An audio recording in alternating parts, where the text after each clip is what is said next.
Bachgen yn y môr, Pennod 17.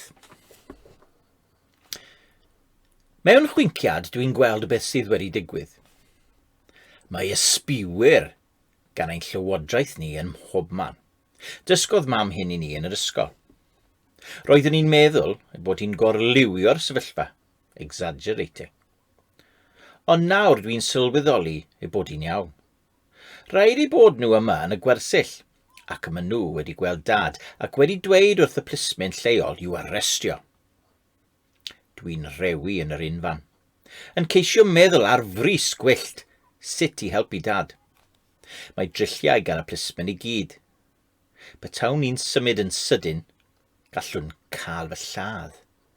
Ond bydd rhaid I fi wneud rhywbeth achos os na fi, bydd Bibi yn gwneud, a bydd hi'n well gennyf os mae fi sy'n cael fy saethu, nid hi.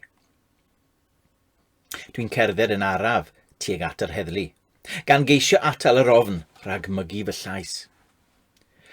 Peidiwch a'i arestio fe, ymbiliaf. Rydyn ni'n mynd I Awstralia. Fydd dad ddim yn dechrau ysgol arall cyn I ni adael, wir I chi. Mae'r 4 plismon yn edrych arnaf â llygad bach. Please, erfyniaf. Mae wedi gwerthu'r tacsi, fel na fydd yn cael ei demptio I yrru heb oleadau brec eto. Wrth I mi nesu, dwi'n gallu gweld yr olwg ar wyneb dad. Fel roeddwn i'n disgwyl, mae'n edrych fel petai'n ymbil. Ond nid ar y heddlu, arna I. Dwi'n aros, dwi wedi drysu. Mae mam yn dod wrth fy ochr ac yn rhoi ei braich amdanaf. Jamal, medd hi'n dawel, mae popeth yn iawn.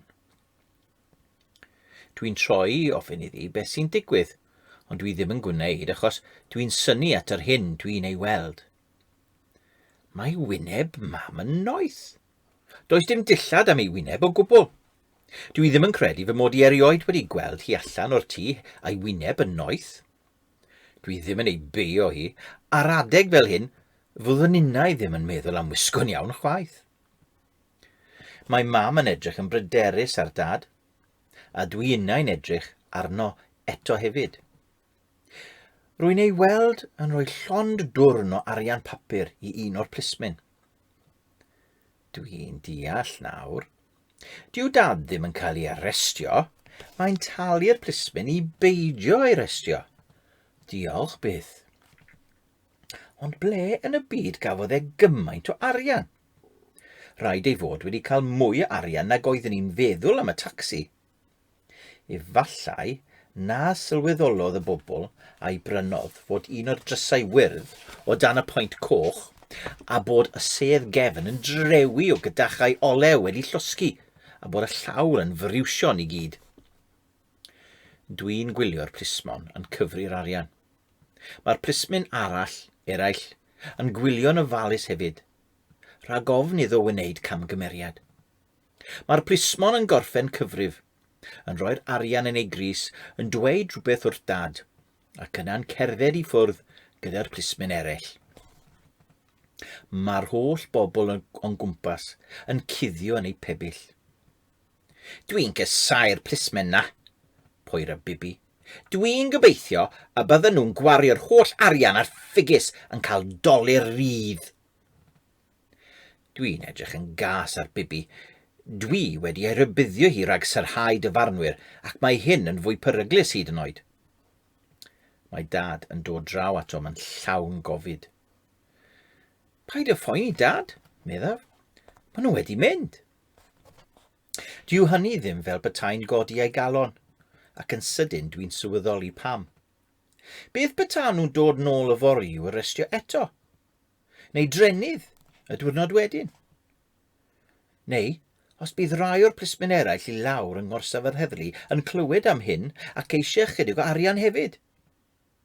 Does dim ragor o arian gan dad?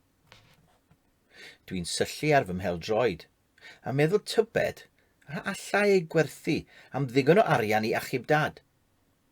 Dwi ddim yn credu bod hynny'n bosibl, ddim hyd yn oed os bydd y gwystwyr yn gweld lle dwi wedi ysgrifennu Manchester United am byth arni ac yn meddwl mae pêl go iawn o Manchester United yw hi. Un y mae rhywni wedi chicio a'i droed ei hunan.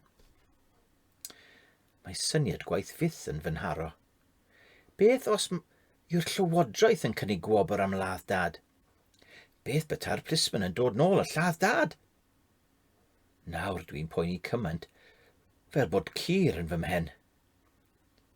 Mae mam yn rhoi llaw ar foch dad. Pryd gawn ni fynd, medd hi. Mewn diwrnod neu ddau, medd dad. Dwi'n syllu arnyn nhw. Am beth maen nhw'n siarad? Dyw Jamal ddim yn gwybod am beth rydych chi'n sôn, medd Bibi. Mae dad yn troi ataf. Mae'r plismon na, medd ef, gan redig ei law dros fy ngwallt. Maen nhw'n nabod pobl sy'n gallu mynd â ni i Awstralia. Mae'n cymryd eiliad i ddeall beth wedodd e. Yna, mae'r waedd aeth yn sawnd o'r blaen yn dod allan. Mae mam yn rhoi llaw dros fy ngheg ac yn edrych ar y pebyll eraill. Mae'n siŵr bod hi'n poeni bod rai o'r pobl sydd heb arian i fynd i Awstralia yn teimlo'n drist ac yn anhapus. Mae hi bob amser yn meddwl am bobl eraill. Dwi'n tynnu llaw mam i ffwrdd ym ceg. Felly, rydyn ni'n mynd i Awstralia? Sybrydafodd dad. Mewn diwrnod neu ddau? Mae dad yn nodio. Dwi'n ei gyfleidio ac yn cyfleidio mam. Mae mam yn edrych yn gas arna i. Aros yn y pabell, medd hi. Cheid i ddim redig i ffwrdd eto. Dwi ddim yn gallu ei chlywed hi'r tro cyntaf achos bod res o dryciau bwyd yn chwyrnu heibio. Mae'n dweud hynny eilwaith. Dwi'n cydio yn Bibi ac yn mynd â hi i'r babell ac yn dweud wrthi am yr holl bethau gwych dwi wedi darganfod am Awstralia. Dybo Abattoirs United, a'r siopau cacennau, a'r bobl hapus a'r ffrwydron aer. A'r merched sy'n chwarae pêl-droed. Mae'r cyfan yn ormod i Bibi braidd.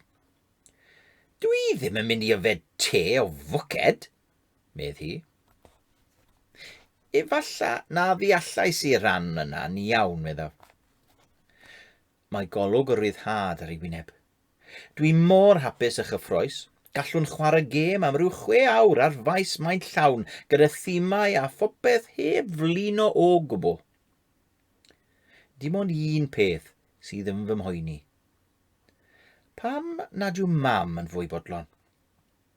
Dwi'n gallu gweld yn ei chyrgod y tu allan i'r pabell yn siarad â dad. Mae hi'n edrych mor ddiflas. Dria na hi. Rhaid mai dyna fel mae pobl am dipyn ar ôl iddyn nhw fod yn agos at gael ei lladd.